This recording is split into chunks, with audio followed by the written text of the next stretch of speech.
Bom, calculando a declividade da bacia hidrográfica, que ela é dada pelo coeficiente IS, ele é dado pela somatória de I variando de 1 até N. Esse I é a quantidade de intervalos que eu tenho entre duas curvas de nível. Aqui eu imprimi uma nova figura, tá bem? O que quer dizer? Ele quer dizer quantos intervalos eu tenho entre duas curvas de nível. Então, olha só. Aqui, do eixo tório até a primeira curva, que é 514 metros, eu tenho um intervalo. Então, eu tenho essa primeira área aqui, primeiro intervalo entre elas. Da 514 até 515, eu tenho um segundo intervalo entre duas curvas de nível. E assim por diante, eu tenho o terceiro intervalo, que é este daqui, ó. O quarto, o quinto, o sexto, o sétimo e o oitavo. Beleza? Então, voltando na equação, eu tenho que a declividade ela é somatória de I variando de 1 até N, que são os números de intervalos, da relação do ΔI, ou seja, a diferença das alturas das cotas altimétricas entre duas curvas de nível. Então, naquele primeiro caso, ó, por exemplo, aqui nessa primeira área seria 514 menos 513,8. Depois, 515 menos 514 e assim por diante. Dividido pelo comprimento médio entre duas curvas de nível, ou seja, seria essa distância aqui, ó. Seria depois essa distância, seria depois essa distância. Nessa nossa figura, as curvas de nível, elas estão paralelas entre si, então está um pouco mais fácil da gente calcular. Se elas estivessem irregulares, a gente ia ter que fazer várias medições e fazer um valor médio entre essas duas curvas de nível, ou seja, a distância média entre duas curvas de nível. Multiplicado pela área entre essas duas curvas de nível ou nesse intervalo, ou seja, essa área 1, essa área 2 e assim por diante. Tranquilo? Depois, dividido pelo número de intervalos, multiplicado pela área total. Tranquilo? Então, o que eu fiz? Para chegar nesse primeiro valor, ou nessa primeira somatória, eu dividi esses coeficientes em uma tabela. Já vou mostrar depois os resultados para vocês, mas olha só. Eu tenho o número de intervalos, que ele vai de 1 até 8, lá embaixo, beleza? Fiz a diferença de cotas altimétricas, perdão, o comprimento médio entre elas e a área entre elas. E também resolvi todo esse coeficiente aqui, ó, nessa coluna. Porque ao final eu quero a somatória de todos esses valores aqui. É esse valor que vai me interessar. Tranquilo? Então aí, feito isso, eu vim preencher na tabela, ó. Qual que é a primeira coluna são os intervalos, a segunda coluna são as diferenças de nível entre as curvas de nível. Então a primeira aqui, ó, ela é 514 menos 513,8, de cabeça, ponto 2. Aí as próximas, ó, 515 menos 514, 1, 16, 15, 17, 15, 18, 17, 19, 18, 20, 29. Então, até o intervalo 7, as diferenças entre elas são todas de 1 metro. Então, tá aqui, ó. O intervalo 2, 3, 4, 5, 6 e 7. Beleza? E lá no último intervalo eu tenho que a cota lá do ponto mais alto é 520,9 menos 520, que de cabeça 0,9. Tranquilo ou não? Então tá. Aí, galera, como nesse caso eu tenho essas retas paralelas entre si, eu posso usar um artifício, por exemplo, que eu tenho que achar a distância de uma reta perpendicular do eixo tório até essa primeira linha. Só lembrando para vocês como que eu tracei essa linha aqui, ó, em tracejada. Eu vim aqui, coloquei a ponta seca do compasso aqui no eixo tório, abri o compasso, ó, até ele pegar na curva que eu queira fazer o traçado de uma reta perpendicular. Aonde cruzou, ó, eu vim, coloquei a ponta seca e fiz um traço lá em cima. Coloquei a ponta seca aqui no outro ponto, ó, na outra intersecção, e tracei lá em cima. Ó. Feito isso, eu tinha o meu ponto de interesse aqui embaixo e o meu ponto de interesse lá em cima.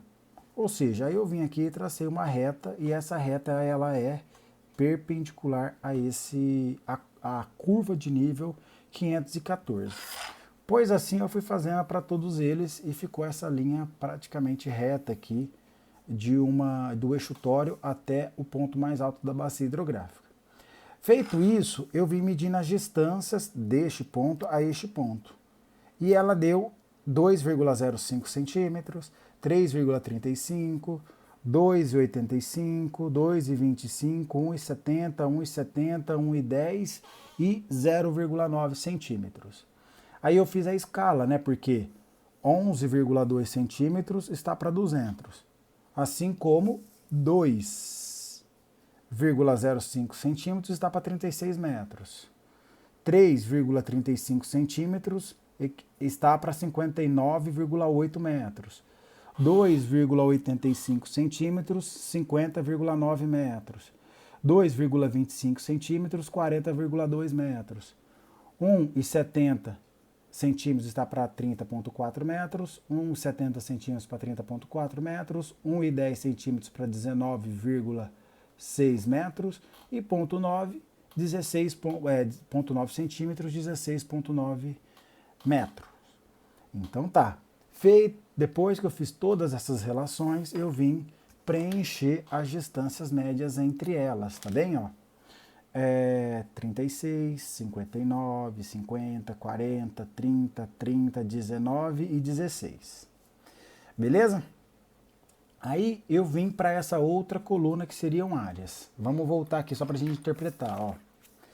Essa primeira área nossa, ela é um triângulo de base, que é este tamanho, vezes essa altura. Essa altura aqui é o WI, que nós já calculamos. Então eu vim aqui medir a distância em centímetro, que deu 4,1 centímetros, equivale a 73,2 metros. E assim foi fazendo para todos, ó. 10,8 centímetros, 192,9 metros. Aí, essa área 3, eu dividi ela em duas, porque ela era essa área aqui regular. Eu dividi em duas, passei essa linha de corte aqui tracejada e transformei em 3,1 e em 3,2, que são dois trapézios, tá? E aí eu peguei essa distância do meio, que é 283,9 centímetros, e mais essa outra distância, perdão, metros, e mais essa outra distância que é 273,2 metros. Aí a outra, 192, 133 e assim por diante. Então, 73,2 metros, que é essa linha aqui. Essa daqui tem 33 metros, tá? Feito isso, eu fui para o cálculos das áreas, que ela tá aqui, ó, perdão, deixa eu virar aqui, ó.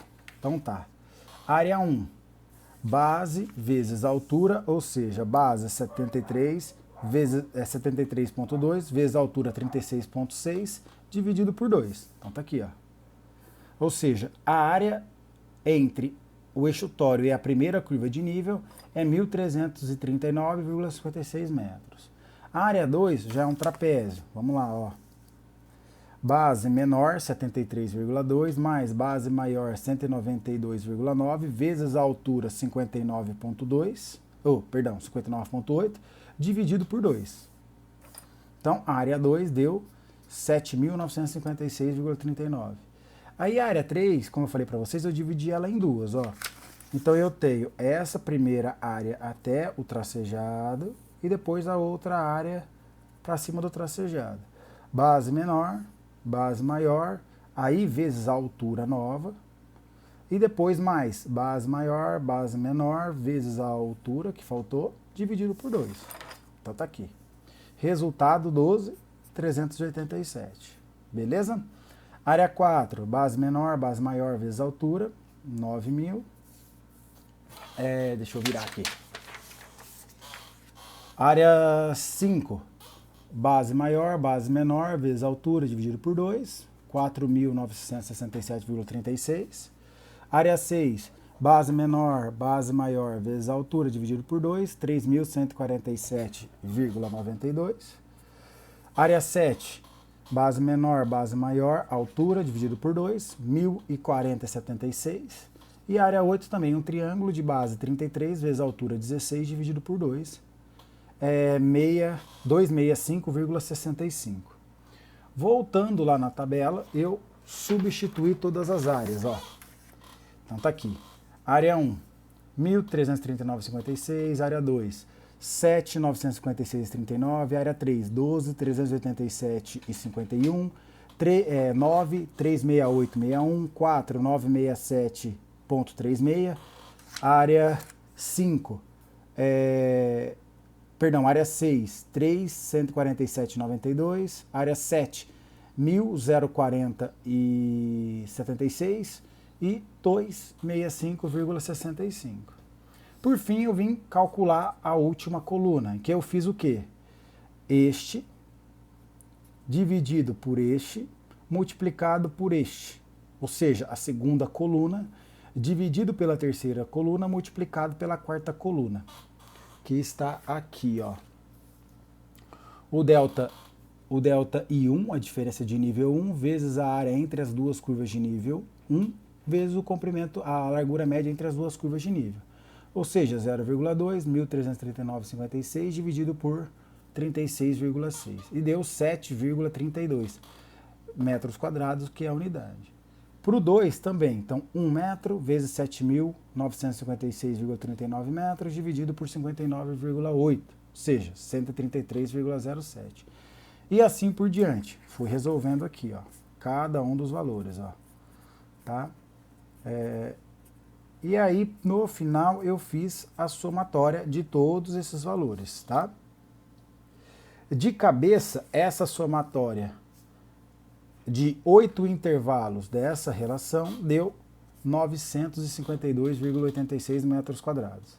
Substituindo, ou seja, esse valor aqui é a somatória, dividido pelo número de intervalos, dividido pela área total. Por que eu coloquei ali metros quadrados? Porque a declividade, ela é metro por metro, ela é adimensional. Ou seja, declividade deu 0,0030 metro por metro, ou 0,3% de declividade média na bacia hidrográfica. Tudo bem? Entenderam? Qualquer dúvida, vocês gritem, por favor, mandem uma mensagem lá no nosso espaço interativo, tá bom?